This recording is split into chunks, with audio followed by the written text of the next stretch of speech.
Shalom, selamat pagi yang jemaat yang dihormati sekalian, dan khususnya SHB Bandaraya yang saya hormati. Ini merupakan satu sejarah bagi kita. Sudah 12 tahun kita bersama-sama di SHB Bandaraya, dan ini merupakan kali pertama di mana kita tidak dapat berkumpul dan mengadakan ibadah di gereja seperti biasa. Tetapi kita tanggapi ini sebagai satu perkara yang positif, sebab Tuhan memberikan kita kesempatan untuk banyak masa bersama dengan keluarga. Dan juga pada minggu ini kita tidak ke gereja, tapi bersama-sama dengan keluarga. Kita bersama-sama untuk beribadah bersama-sama dengan anak-anak. Saya percaya bahwa dimanapun kita berada, Tuhan pasti hadir di sana. Hadirat Tuhan ada di sana. Mujizat Tuhan dinyatakan. Urapan Tuhan akan terjadi di dalam kehidupan kita. Saudara-saudara, sebelum saya fungsikan firman Tuhan, saya ingin umumkan beberapa perkara. Tapi sebelum itu, bagi pihak seluruh anggota jemaat SHB Bandaraya, kita mengucapkan takziah kepada Ibu Semi, yang mana suami dia telah dipanggil Tuhan kemarin dulu, dan kemarin sudah kebumikan. Kita percaya bahwa Tuhan sudah memanggil saudara Putih balik ke rumah Bapa, dan itu adalah satu bagi kita sebagai jemaat, dan apalagi saudara Semi dan keluarga tinggalkan oleh seorang yang dikasihi, itu berat sekali. Tetapi sebagai orang yang beriman dan percaya kepada Tuhan, bahwa kematian orang yang percaya itu sangat berharga di mata Tuhan. Pengumuman yang pertama yang saya ingin umumkan. Yang pertamanya, saya minta supaya kita sama-sama patuhi arahan kerajaan dan Kementerian Kesehatan dalam usaha untuk membendung penularan virus COVID-19. Jangan keluar rumah sehingga ada pengumuman resmi dari kerajaan. Harap semua tahu bahwa wabah ini adalah satu pandemik yang menyerang dalam skop lebih besar dan tidak terhad kepada suatu komuniti atau daerah semata-mata. Wabah ini akan mengancam seluruh dunia. Jika dibiarkan melarat, maka wabah ini mampu membunuh ramai orang dalam masa yang singkat. Nah, karena itu semua jemaat saya minta dengan segala hormat, sila ambil perhatian, sila ambil tindakan ramai dengan pengumuman kerajaan. Yang kedua, beberapa minggu ke depan ini kita tidak dapat beribadah di gereja, sehingga tempo perintah kawalan pergerakan pada 31 Mac atau sampai ke satu tarik yang akan diumumkan kemudian di pihak kerajaan.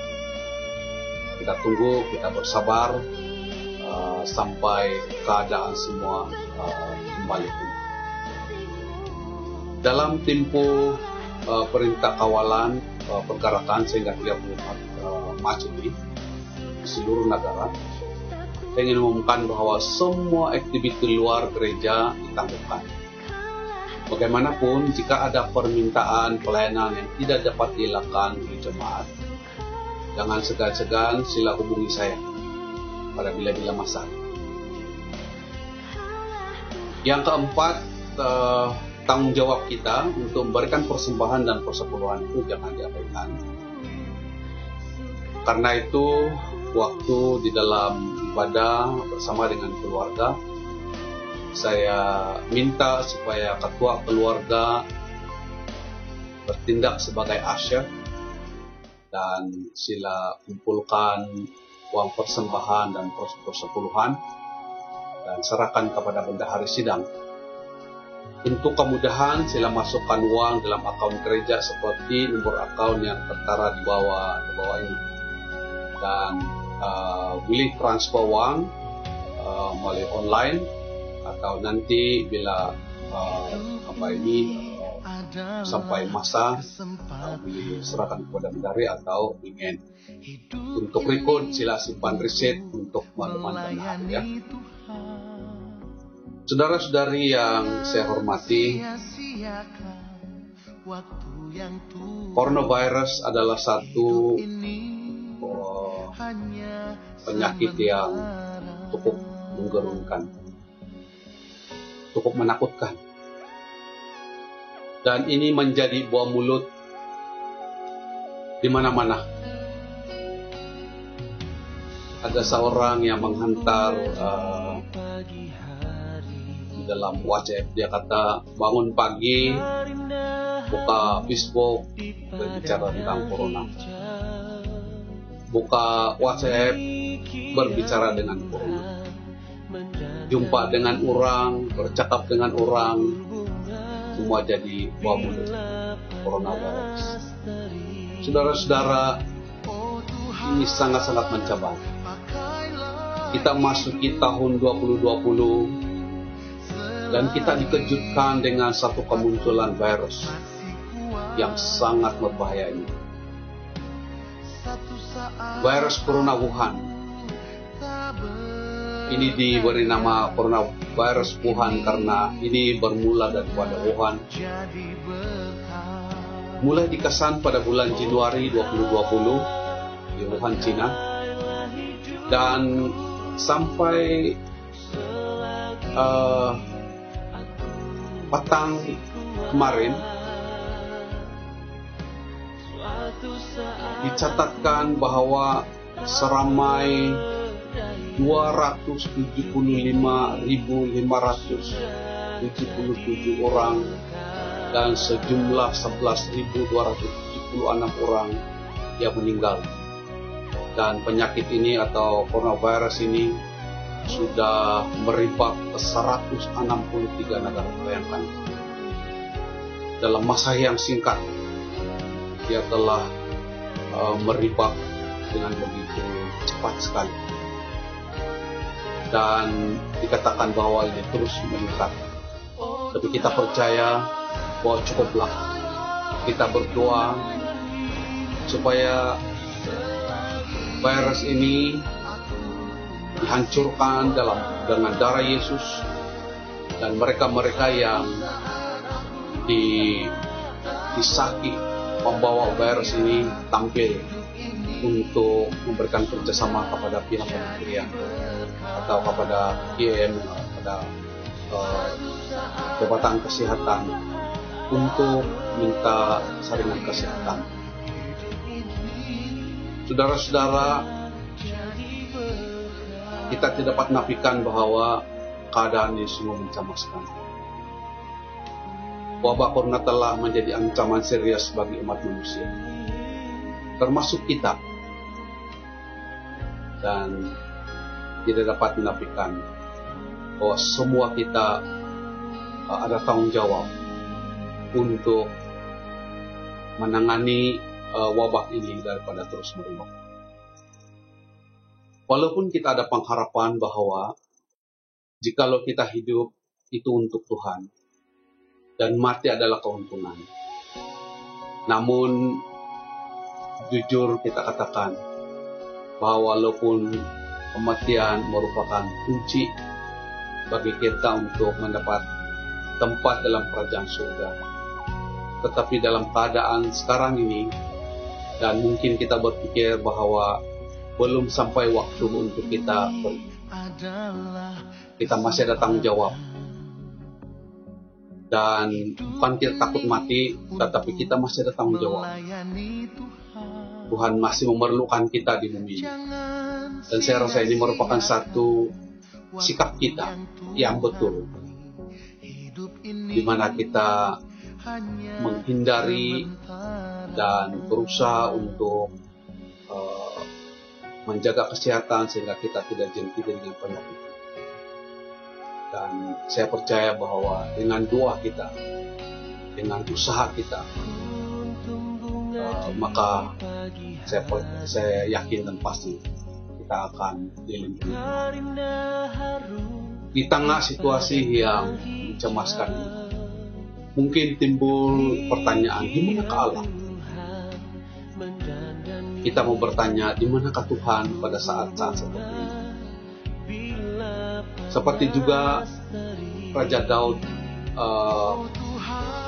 katakan di dalam Mazmur 38, ketika ia merasa sangat menderita karena penyakit yang dialami, dia berkata, aku kehabisan tenaga dan gemuk tegap.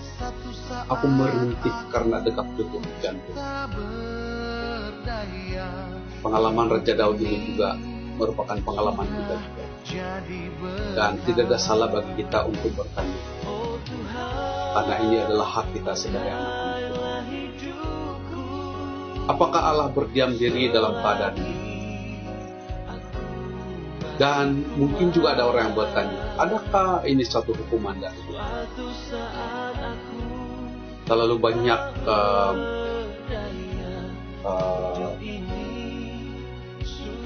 pandangan dan juga ucapan-ucapan daripada orang-orang yang beragama, dan tidak sedikit juga orang yang percaya kepada Tuhan sendiri,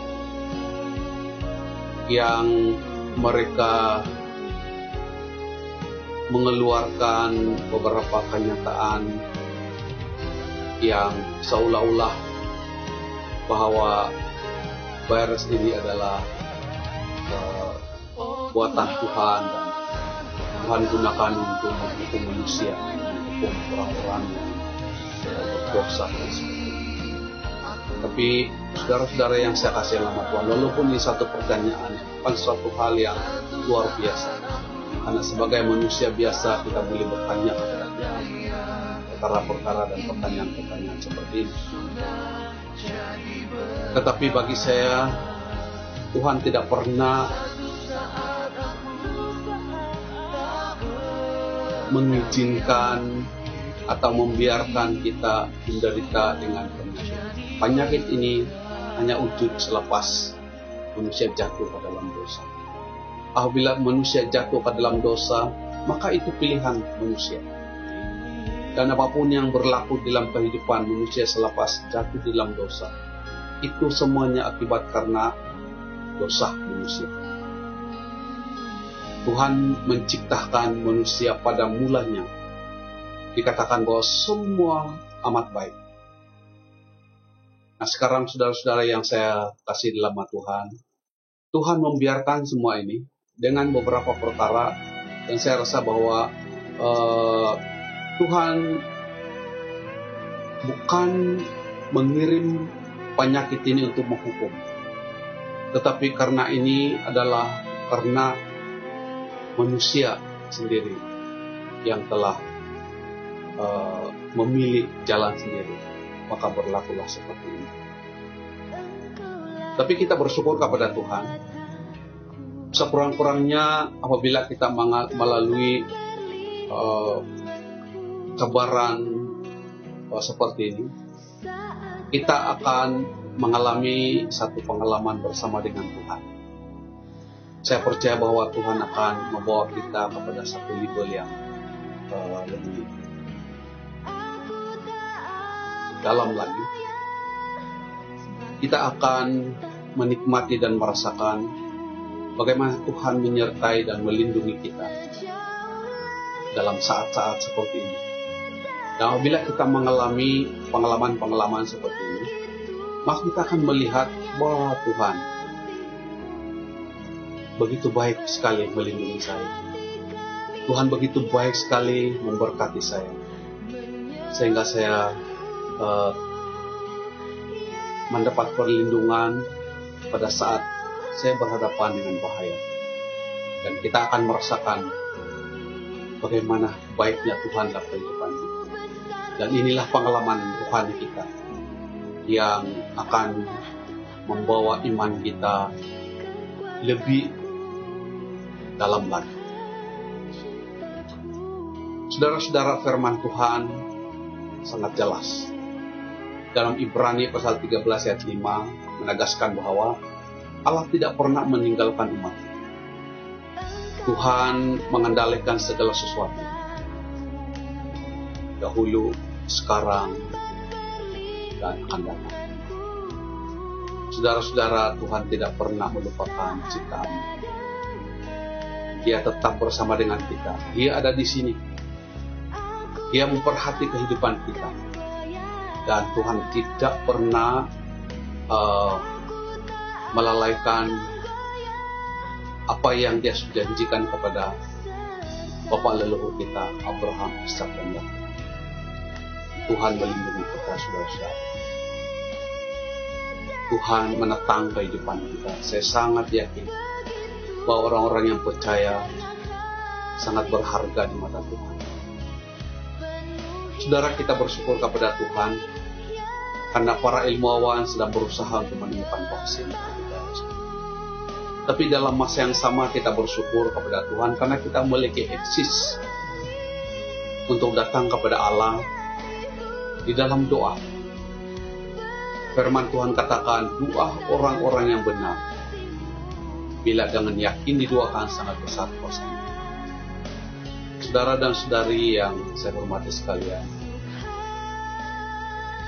seawal ini, pada tahun ini, kita telah menggerakkan doa 24 jam.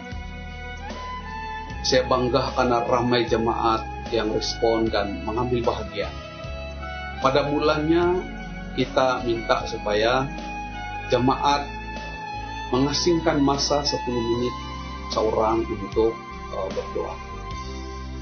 Tapi selepas beberapa waktu di dalam perfungsian, waktu dalam persekutuan doa, ada yang berdoa lebih daripada 10 menit.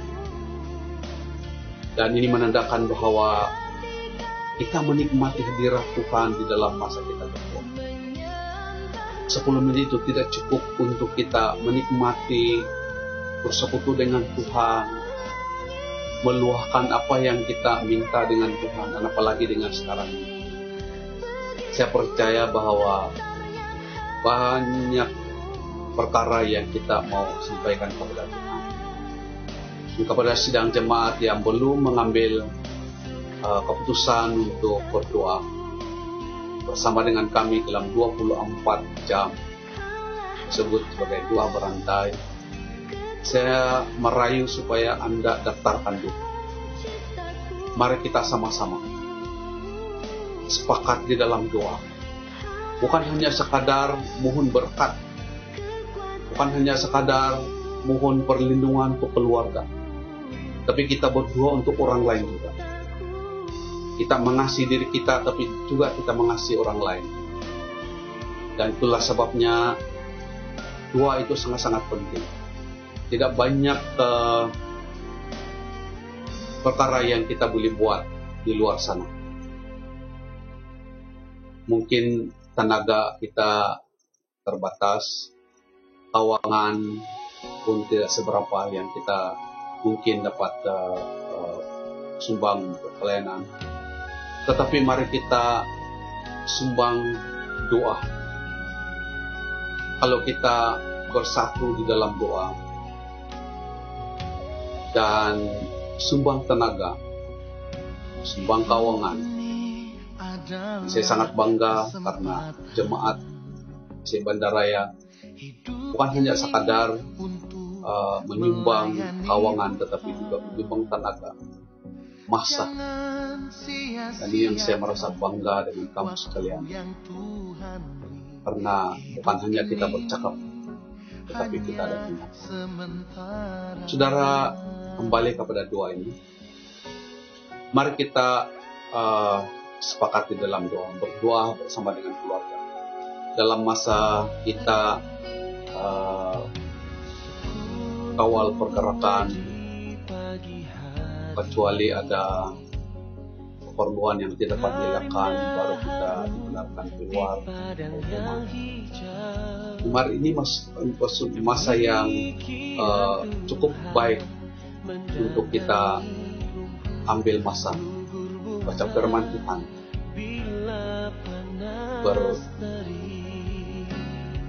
bersama-sama dengan anak-anak, keluarga semua, untuk buat apa yang patut, apa yang perlu,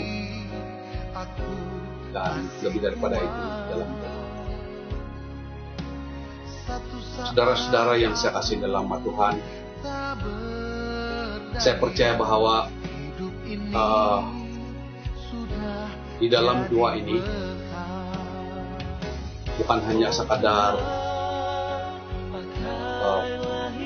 berdoa, tetapi kita juga meletakkan kepercayaan dan iman kita bahwa bagi Allah tidak ada yang mustahil. Tapi dalam masa yang sama, saudara-saudara yang saya kasih dalam Tuhan, saya harap kita tidak menyalahgunakan iman. Tuhan melindungi kita, betul. Tuhan memelihara kita, itu betul. Tetapi jangan sekali-kali kita menyalahgunakan. Karena dikatakan dalam Yakobus pasal 2 ayat 26, iman tanpa perbuatan adalah iman. Saya sedikit tertanya-tanya, karena ada berapa orang agamawan, bukan hanya dari agama lain, tetapi juga dalam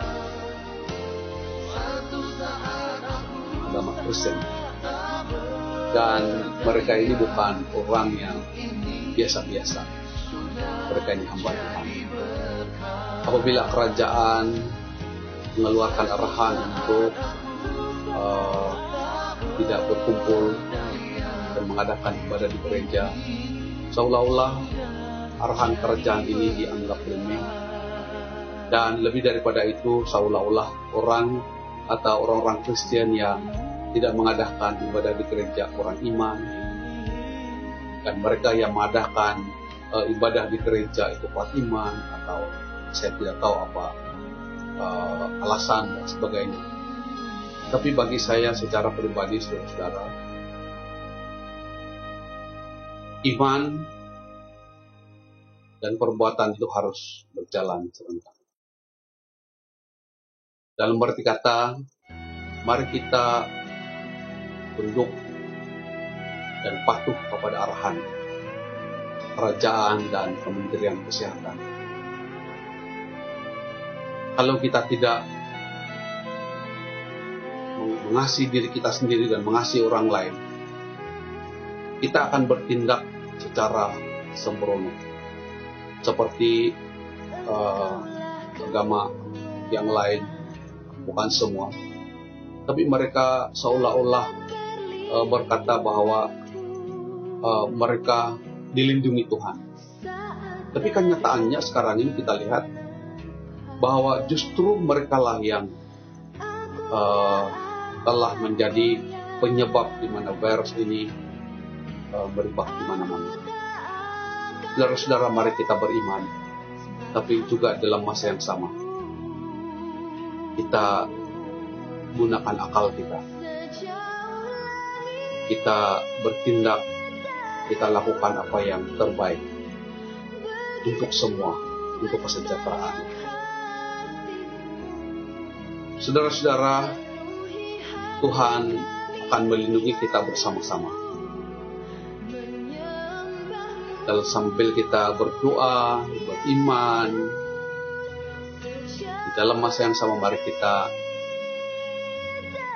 ikuti apa yang pihak Jabatan Kesehatan atau Kementerian Kesehatan sorkan, supaya kita menerapkan pola hidup sehat sebagaimana yang digaris bawahi. Kita boleh berolahraga, kita boleh bersanam di rumah, dan banyak rehat, dan ikutilah panduan-panduan yang sudah disarankan. Saya percaya bahwa apabila kita mengikuti saranan-saranan ini, ya pasti bahwa Tuhan berkati kita, tapi kita juga terlindung daripada virus, dan lebih daripada itu kita tidak menjadi agen penyebar penyakit. Kita berusaha bersungguh-sungguh. Saya percaya bahwa Tuhan berkati kita. Saya sedih juga memikirkan jemaat yang bergantung dengan perniagaan, karena pastinya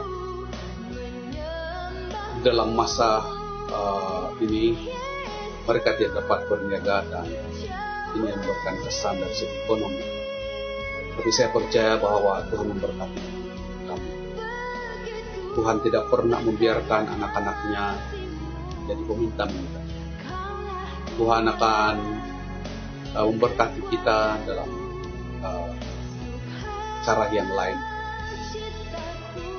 Bukan hanya sekadar kita, tetapi kerajaan juga berhadapan dengan cabaran. Ekonomi negara kita juga terjejas. Dan mana-mana agensi kerajaan yang mengharapkan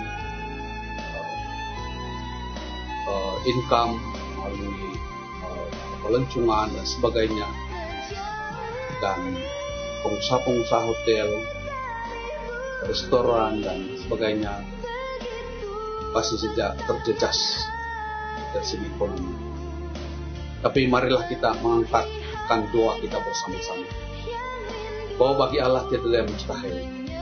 Khususnya bagi anak-anak Tuhan, saya percaya bahwa Tuhan akan memberkati kita berlipat kali ganda apabila kita dengan hati yang tulus ikhlas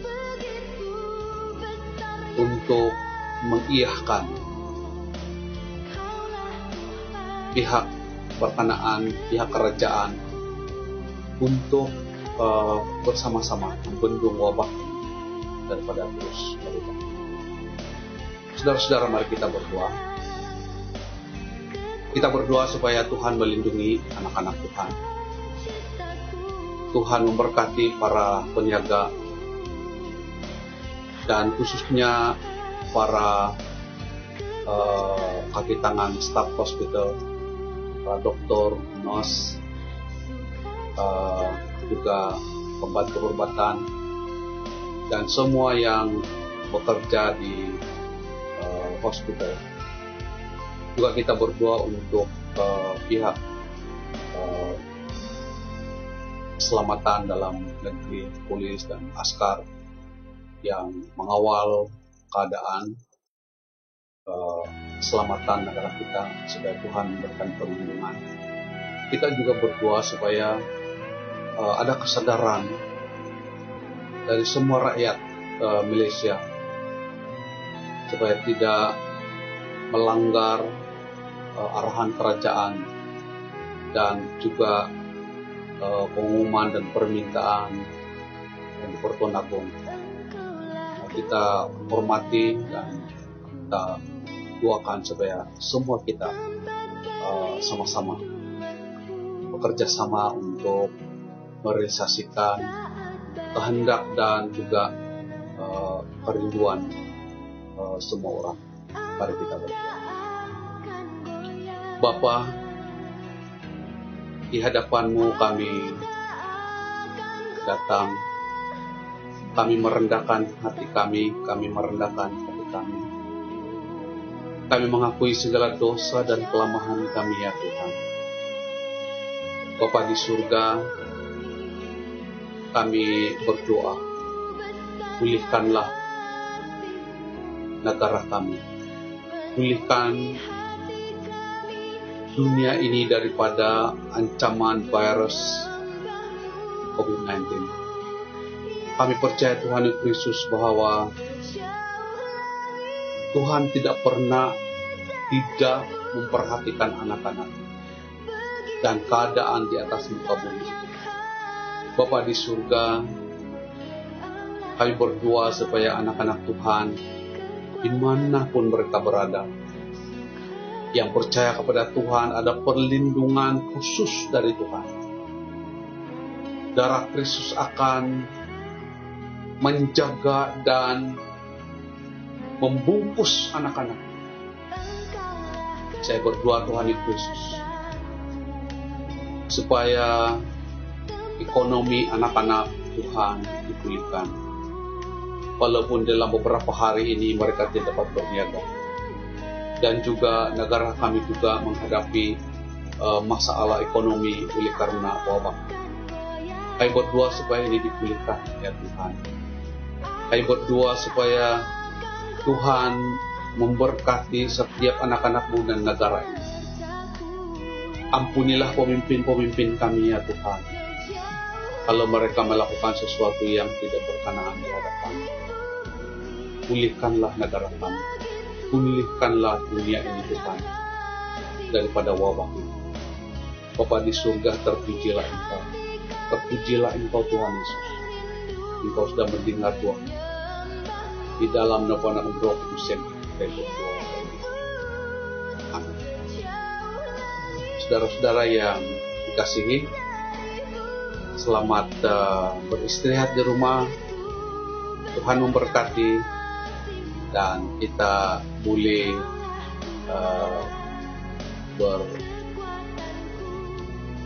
berhubung melalui WhatsApp pada bila-bila masa. Kita tidak akan sendirian dan Tuhan memberkati. Selamat beristirahat. Tuhan menyertai. Amin.